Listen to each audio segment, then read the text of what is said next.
Hello, traders. Welcome to our weekly outlook for the week of February 6th to February 12th.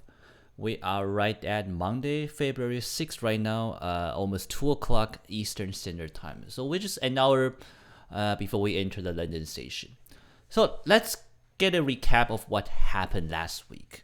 So the main catalyst last week, of course, from Sunday was the executive order from Donald Trump, where particularly the immigration ban. So that was really the main driver for last week. If you have been paying attention to the news, that's what's been fighting about basically on the headline. Now, of course, that plus his later comment about currency manipulation from other countries such as Japan, Germany, and China. So basically, there were a lot of risk sentiment that were actually created directly from Donald Trump. And the risk sentiment was largely negative for US dollar and for the global market. So that was the main story last week. US dollar had been sold off all week due to that risk tone. Now, of course, we also had a few very important fundamental data last week. We have the ADP employment data, and of course, Friday we have the non-farm payroll. Now, the data once again has come out quite positive. In fact, both ADP data and the non-farm payroll, the employment number were all large surprise. It's a positive surprise. So the number had increased tremendously. Shows you another picture for the solid economic pictures for the US dollar, for the US economy. And of course, that's a huge diversion from the sentiment. But perhaps the biggest disappointment was the wage growth, because although the job number had increased, but we still had a higher unemployment rate. And the most important thing is the wage growth was a negative surprise. So the Federal Reserve had mentioned before that the only way they will raise interest rate faster than expected is if the wage has picked up tremendously. Then they will have to raise the rate before the inflation really kicks in. However, that did not happen. So that means right now, basically, the rate hike in March has been removed largely, unless we have another surprise data. But between now and then, March for the Federal Reserve for a rate hike is very unlikely. And that, of course, become a sort of bearish sentiment for the US dollar. So right now, you already have a negative sentiment from Donald Trump. And the fundamental data was not that good. I know if you're just looking at the headline, you'll feel like, oh, well, the number had increased tremendously. But you have to know what the central bank is really looking at. So because of the low wage growth, that really pretty much tells us the March rate decision will pretty much be on hold. And that will once again pressure the US dollar for now. For Eurozone, we don't really have much going on last week. Aside from the ECB, once again reaffirmed their stance on the QE. And once again, they were saying that the high inflation was really due to the high energy price. So basically, because the ECB they really came out many times already to say that there's nothing wrong with keeping up their QE. That means we will really expect to see the QE continue to go. And that, of course, will be a fundamental bearish element for Euro. Now, however, aside from this, Euro is actually quite neutral in terms of sentiment. News-wise, everything is okay.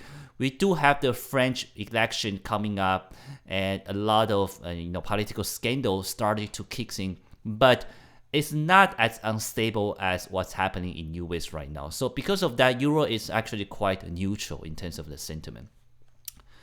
And last week, central banks, Federal Reserve, Bank of Japan, and Bank of England, they all kept their rate unchanged. Bank of Japan, aside from that, the statement was also largely mixed. Nothing particularly dovish or hawkish. Federal Reserve, on the other hand, had a more dovish statement than before. It was still relatively solid outlook, but it's not as promising as before. And perhaps the biggest surprise was Bank of England, because although people are expected Bank of England to keep their rate unchanged, they do expect a much hawkish statement. And the reason is because the inflation has picked up for Bank of England due to the pound devaluation. And people were expecting that Bank of England had to raise the interest rate because of the devaluation of British pound. However, that was not the case. Bank of England had clearly said that they are okay to let the inflation go a little bit higher, and they are not in hurry to raise the interest rate. Furthermore, they actually given out two scenarios. One is that if the wage growth is more than expected, then they will have to raise the interest rate. So pretty much the same picture than Federal Reserve. That's a hawkish movement. But for the dovish tone is that if the underlying economy deteriorates, then they will actually have to cut the interest rate. So it's a quite, I wouldn't say quite dovish, but because people were expecting a hawkish tone, so of course this came out as a quite surprise, and that's why we saw British pound dropped. That's pretty much it. Other notable data was the employment data from New Zealand, which was quite soft. So that, of course, had pressured New Zealand dollar a little bit. And we have a very positive trade balance data from Australia. And that had once again put Australian dollar into this strong currency. And the trade balance, of course, largely due to the high commodity price. That's really the basic picture of what happened last week. We also had China. They unexpectedly raised their short-term interest rate in order to curb the debt and real estate bubble. Now, this, of course, is going to pressure their manufacturing, which had already reflected in the manufacturing data. And when the manufacturing slows down, it's going to decrease the demand for commodity. Hence, it's going to pressure the Australian dollar. That's something you have to be careful if you are buying Australian dollar. For Canadian dollar, we also had a positive GDP data last week, which along with the previous positive labor data, the continued strength into the oil market, Canadian dollar had once again regained strength, especially when the US dollar is very weak right now. So that's pretty much the main events for last week. So right now, our current outlook for this week. For Euro, we are still thinking it's a fundamentally neutral and sentimentally bullish currency for this week. Now, the reason it's fundamentally neutral instead of bearish is because, yes, although the ECB kept this QE program, but aside from that, all the continuous data from Eurozone had been quite promising. And the Greek debt issue, it seems like it's still there, but it's kind of under control for now. We also had a talk for Greek to exit Euro because it's just saying that Euro is really not going to, the whole Eurozone is not going to be affected too much by Greek debt. Aside from that, all the major countries continue to have a pretty good fundamental data. That's why although it's fundamental bearish in a micro perspective, but for right now for this week, we think it's quite neutral.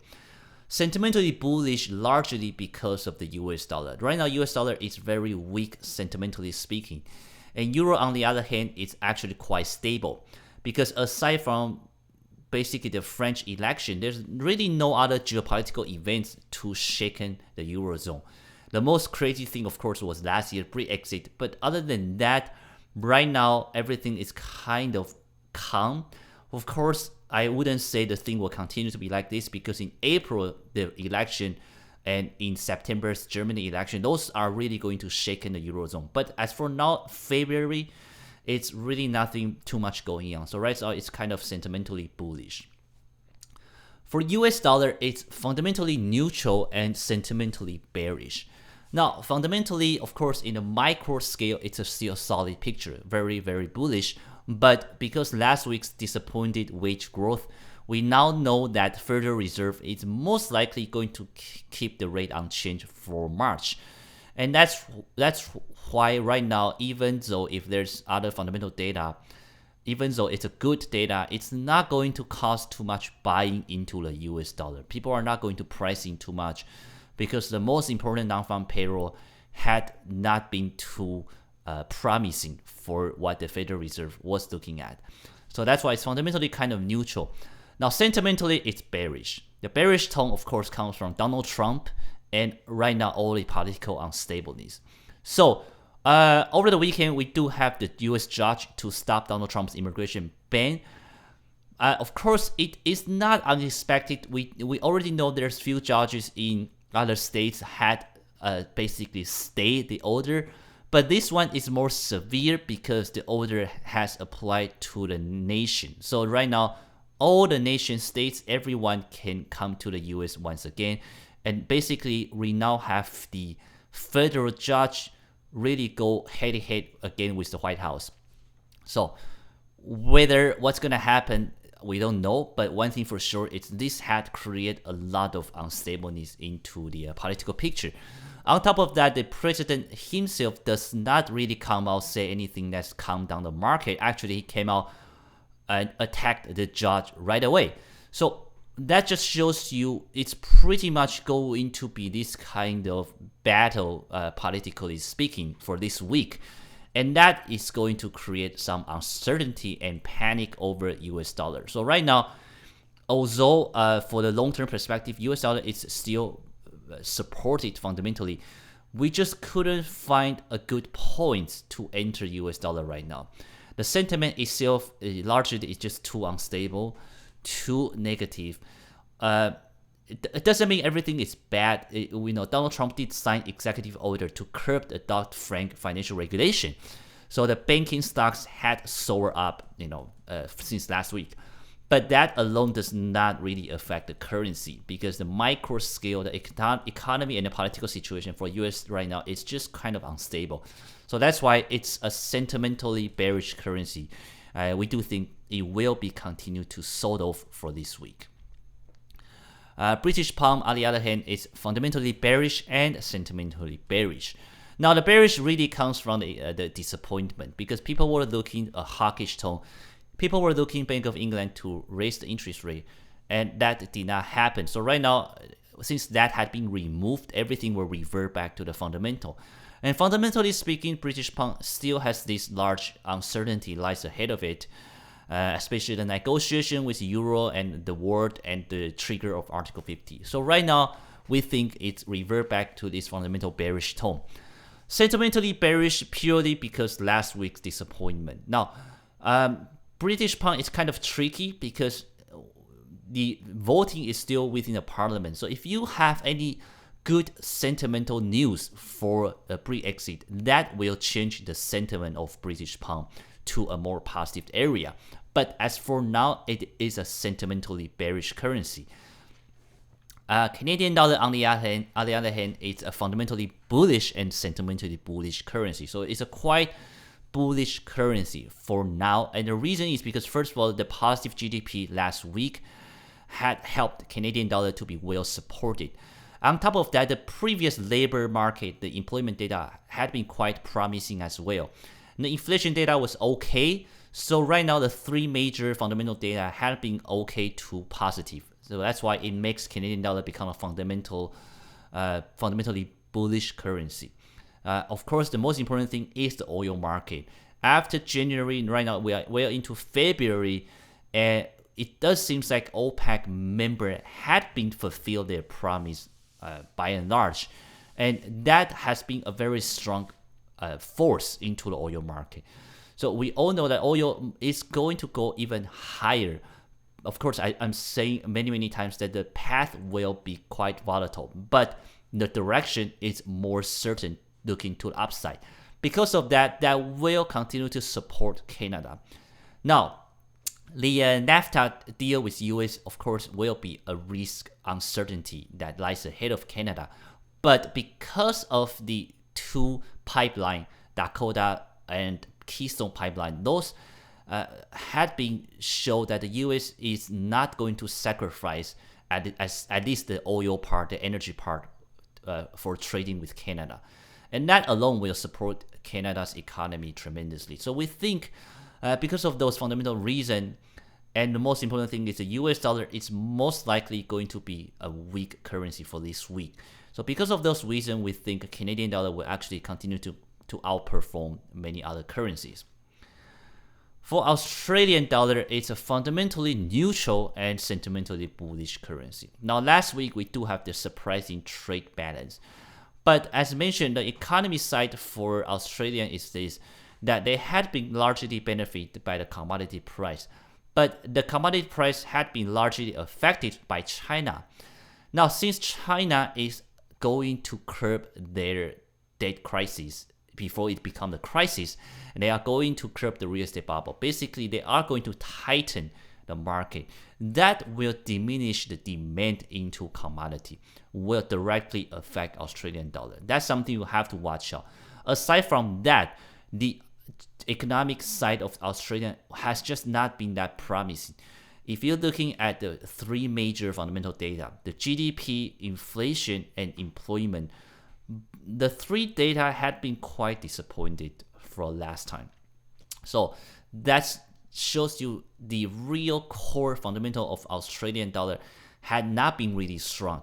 And right now, all this buying into it really comes from the commodity price. But that commodity price can very easily shift to the downside. And if that happens, you will see Australian dollar drop to the downside.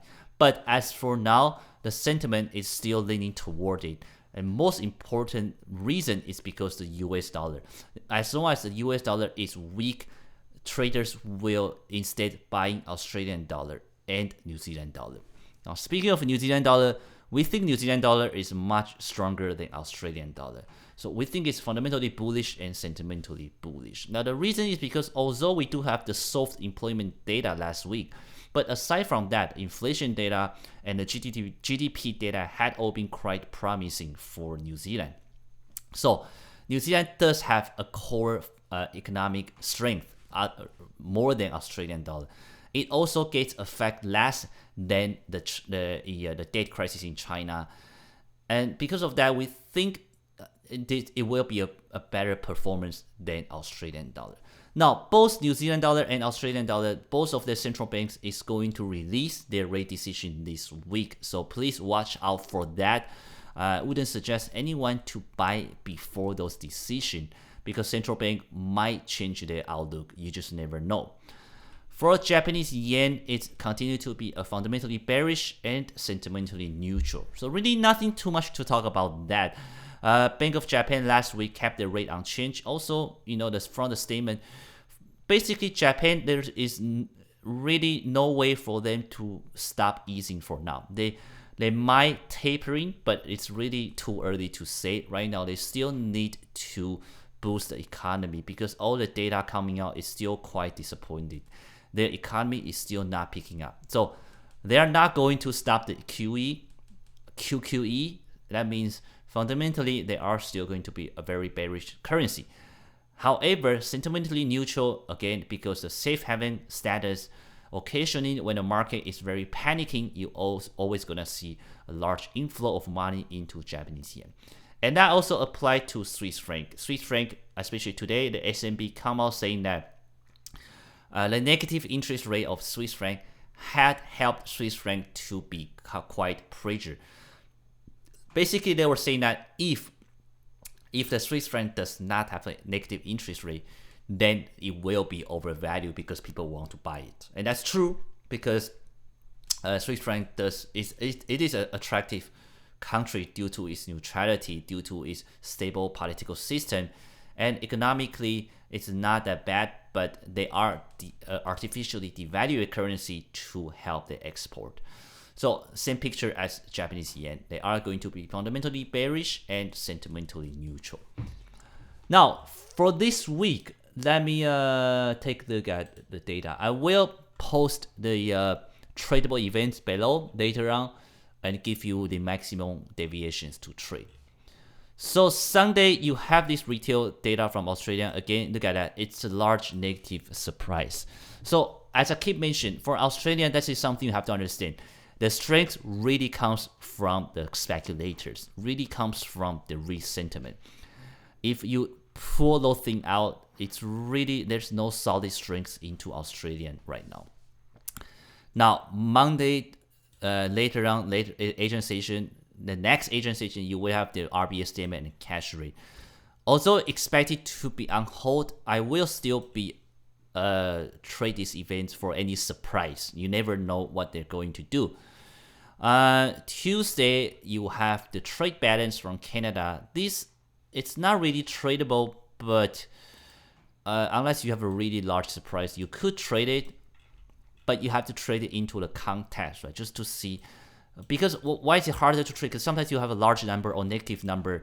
You have to look into each category in order to understand the fundamental pictures, exactly why the trade balance is a large deficit or it's a surplus. You have to look into which goods and products are largely being sold.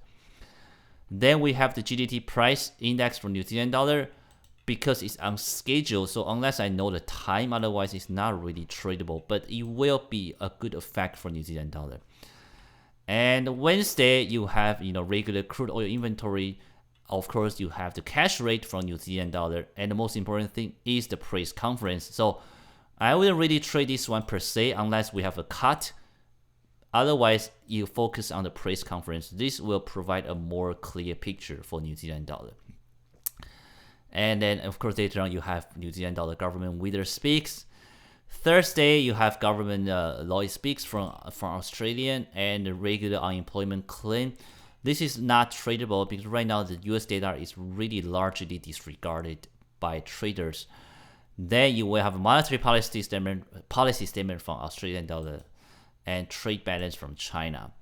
And lastly, Friday, you have manufacturing production and employment data. So this will be important to trade for Canadian dollar, because if the employment data can be positive once again, then really the outlook for Canadian is very promising. Because right now you have a positive GDP, another positive labor market, then really the outlook is good. So this will be a tradable event for me.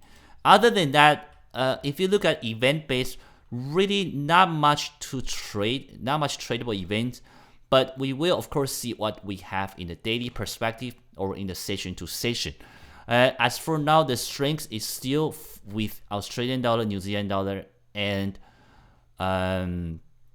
Canadian dollar. These three commodity pair is very strong. Euro dollar is also not bad, but it depends on what's the risk sentiment. The selling is right now largely with US dollar, British pound, Japanese yen, and Swiss franc. Of course, watch out for the central bank decision. This might change everything. If you want to trade, you could trade it, but only trade if there's a surprise. So that's what I'm going to do for this week. Again, I will post this at this sheet on my website, so if you want to take a look, you could. But otherwise, that's basically the outlook for this week. And right now, the market, by and large, is very sentimentally driven, especially lots of volatility by US president. So really, once the RBA and RBNZ statement had been, once the central bank had released it, once they are okay, I wouldn't expect them to be hawkish, but as long as they are okay, not particularly dovish, I think the short bet will be with New Zealand dollar and Australian dollar and Canadian dollar. These three will be a more stable currency. I still, my favorite currency for now is still New Zealand dollar, because it's just really isolated from this turmoil right now. And fundamentally, it does have its own strengths into its economy. So let's take a look at our currencies. Let's take a look at weekly chart. Now, I personally don't trade weekly because there's nothing wrong with weekly. Weekly is great, but I personally don't trade just because of my personality. I'm too impatient to hold weekly, basically. But if you are interested to trade weekly, if you are working full-time, weekly is a great way to trade passively. Okay, so Euro Pound, I'm not really going to do anything about this currency. So let me just take a look at the one that I think is worth to take a look. Now, Euro Dollar, right now, weekly, you have this strong bullish candle. And I do think it might keep going up. However, I will not suggest you to buy Euro. The reason is because although US dollar had been really negative, if you're trading weekly, you want to really have a preparation to hold it at least for a few weeks. That's really because each candle is a week, right? So Ready for you to at least hit 1-on-1, normally it takes 3 to 4 or 6 weeks, and you just have to be able to hold that. Otherwise, it's of course you'll say, oh, what about this one? If you're short in this kangaroo tail, you profit next week. But this is rare. This is a rare condition. Normally, you actually have this kind of movement, right? It's not even you have this drop for this one to meet 1-on-1, 1, 2, 3. It's like 3 weeks already. So it's not. You have to have a patient basic to trade weekly. So I think it's perfect for people who are working. You can just put a bet there. And because of that, so I wouldn't want to go into something that against the fundamental side. So also I do think US dollar is to continue to be a bearish currency for this week, but fundamentally it is still a strong currency. So if you're trading weekly, if you're buying right now, you have to be prepared to hold maybe all the way into March. Now, when you go to March, then maybe the political situation had calmed down. We never know. So I wouldn't suggest people to buy euro dollar. Euro Aussie, on the other hand, you could sell this kind of currency. So for Euro Aussie, you can actually sell. This is a nice signal to get into it. Very simple. You just put a pending sale right here, put a pending long here. So this will actually be good to sell if you wish to do it, and just aiming for 1-on-1 or just at this 1.3750. Now, fundamentally, if you sell this kind of currency, you will also make money by the interest rate. So that's why, since you are going to hold at least more than 2 to 3 weeks, you might as well make some interest payment. So that's why I don't want to go to currency that are against the interest. So Euro Aussie, if you're interested, I think it'll be a good sell. You can just put an order here and just sell it, and because fundamentally it does work. Also, tomorrow the RBA meeting might change the view, but I think even the RBA meeting is dovish. I still think by and large it's not going to affect Australian dollar. It's still a quite attractive currency. Now EuroCAD, it's the same thing. You can sell it, but we don't have a signal here, so I'm gonna skip it. Euro New Zealand, you could sell, but I don't even have a signal here, so I have to skip it. Now Euro Yen, I don't have much to say. Pound Swiss, I also don't have much to say. Cable, on the other hand, I know a lot of people want to sell it. You could, but if you do it, you just have to be careful, knowing that it's best for you maybe to wait for it to come up a little bit longer to 1.30. However, we might not reach that point. So cable, yes, you do have this sort of belt signal, but it's not that ideal for me. It doesn't close low enough. But what interests me is really the position, right? It does look like you have this double top, which the second top couldn't even reach high, which is a very good signal for short. But again, if you really want to do it, I would maybe put a stop loss above this 28 area, and just be prepared. If you got stop out, that's fine, because this area will provide more opportunity. But for those of you who are interested to do it, yes, you could sell cable. Pound Aussie, it's exactly same story. I think it's a currency that you can sell because you got this good bearish signal. Of course, tomorrow the RBA meeting will probably shift a little bit, but I think by and large, it is still a very good currency. You have a lot of room to go downside as well. So Pound Aussie will be pretty good to short. Pound CAD will also be good to short, and you also have more room to go downside. Again, providing that I think fundamentally Canadian dollar is still quite strong. So if you want to do it, you could also hold Pound CAD. Pound New Zealand, on the other hand, will also be good to short. So of course, you don't want to go into Pound CAD, Pound Aussie, cable, and Pound New Zealand, right? I'm just giving you this recommendation. But no matter what you do, it's best to control your overall exposure. So you could take Pound CAD, Pound Aussie, Pound New Zealand, or cable. You could take 4 pairs, but I will personally divide it to 0.25%, because I don't want one single currency to have more than 1% of exposure. Now, I trade it very, very conservatively. You can use 2%, but if you 2% by 4 pairs, then each one will get 0.5%. So just, things like that. And that's something I know some of people don't like to do, but it's going to benefit you in the long run, because you will, if you go into pound CAD, pound Aussie, pound New Zealand cable, all with 1%, you are essentially risking 4% in British pound. Now, what's gonna happen is we never know what UK is going to happen, right? So if you have suddenly a very positive news for UK, that's going to put all your position in a very negative area. Then you might lose 4% all at once. That's something that's just basically too much for my risk tolerance. So that's my recommendation. You could sell cable, pound Aussie, pound CAD, and pound New Zealand are all valid signal to sell in a weekly perspective. You can either pick one, or you can divide your risk capital into 4. For pound yen, I don't really have much to say about this currency. Yes, you also have a signal here, but it's not something fundamentally working for me, basically, because British pound and Japanese yen both are fundamentally bearish. For Swiss franc and Japanese yen, I also don't have much to say for this currency, so I'm gonna skip it. Dollar Swiss, on the other hand, we are really going toward this 100-day moving average. We don't have anything to say about it. Dollar CAD, same thing. There's no signal.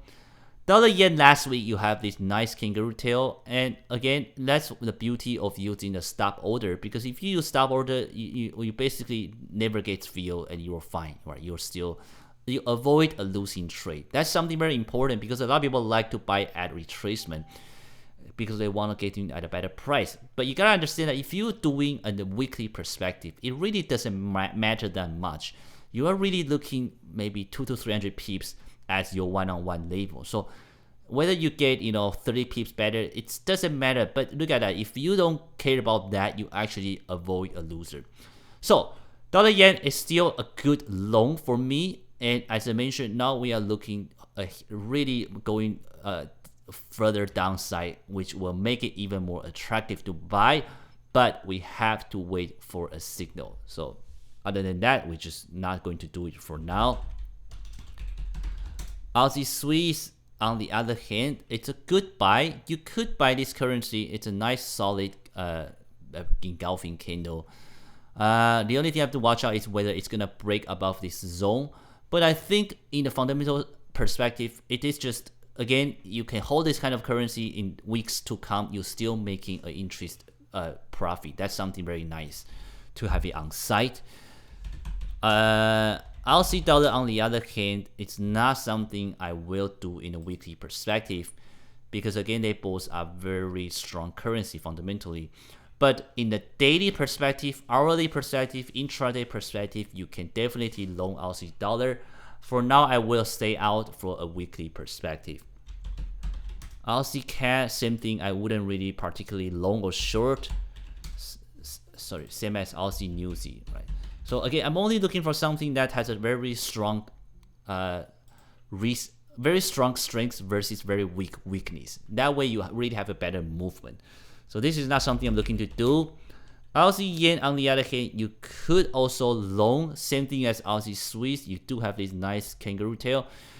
Again, we only want to know if they can break above 87.50, but it's a nice thing to long. Everything seems to working in your side. But once again, if you want to do both Aussie Swiss and Aussie yen, it is best to divide your risk capital in 2. Now, CAD Swiss also don't have much signal here. CAD yen also don't have signal. Take a look at New Zealand Swiss. New Zealand Swiss, I don't really have a signal. I mean, it's not really a kangaroo tail for me. It's just too small. What you can do is use this bar as an inside candle. So you could use the previous weeks and inside candle long here. Nevertheless, the fundamental picture, you could long New T Swiss. Same scenario, we want to see if they can break above it. And since that, we'll just take a look at New T Yen, see if we have the same thing. No, we don't have a signal in UZ Yen. UZ dollar is not something I would do. Same as New T Cat, it's not something I would do. So just New T Swiss itself. So that's pretty much it, guys. Again, just to recap, Euro Aussie you could short, and Euro just okay. So if you want to short Euro, you could short Euro Aussie in a weekly perspective. For British Pound, you have 4 choice. You have Cable, you have Pound Aussie, you have Pound Cat, and you have Pound New Z. You can do both 4 of them, but you have to divide your risk capital. And other than that, Aussie Swiss, you can long it. You can also long Aussie Yen, looking quite attractive. Just waiting for data to come out. Okay, so looking quite attractive. For New Z, you can also long New T Swiss. So pretty much that's it in the weekly perspective. So that's only for people who, again, you have the patience to hold it. And I think it's really best for if you just want to trade currency as a more passive way. Now, if you trade a passive way, that does not mean you're not going to make a good return. Actually, on the contrary, you sometimes making a much better return just because you let the thing run for itself and you actually trade in a more fundamental perspective. Now, personally, I will do it if I'm traveling. But if I'm doing an intraday hourly, then it's really hard for me to hold any weekly trade because I would like to basically manage it. So it's really a more congruent trading lifestyle for me. If I decide to do a weekly or even daily, I will incorporate into my lifestyle. That means I'm not going to be in front of my screen that much, right? That most likely means I'm doing a sort of like a long-term traveling. But if I'm doing trading every day, then it's kind of meaningless for me to do a weekly trade because I will like to basically manipulate it very, very fast. So really, for people who are working, you just want to maybe get your foot wet. This is a perfect, I think weekly is really, really good to trade. You actually get a much better perspective for the market. That's right, regardless of trading or not, I always like to do a sort of weekly analysis, nevertheless. So last week, my dollar yen trade, of course, I got out. If you follow me, I got out.